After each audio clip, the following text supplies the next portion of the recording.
Все коммунальные предприятия столицы Коми готовы к прохождению зимнего сезона. Он уже стартовал. Сегодня представители мэрии и ресурсоснабжающих компаний подвели итоги подготовительных работ. Не исключаются инциденты на тепло- и водосетях, учитывая, что износ только теплосетей практически 78%. Но предприятия готовы оперативно реагировать и ликвидировать последствия возможных ЧП.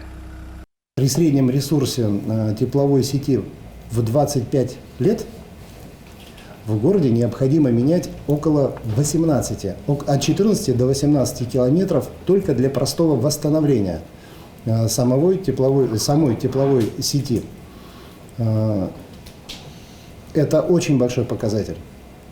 И пока мы не дойдем до такого уровня замены сетей, это означает то, что сети продолжат наращивать свое состояние, связанное с выработкой ресурсов.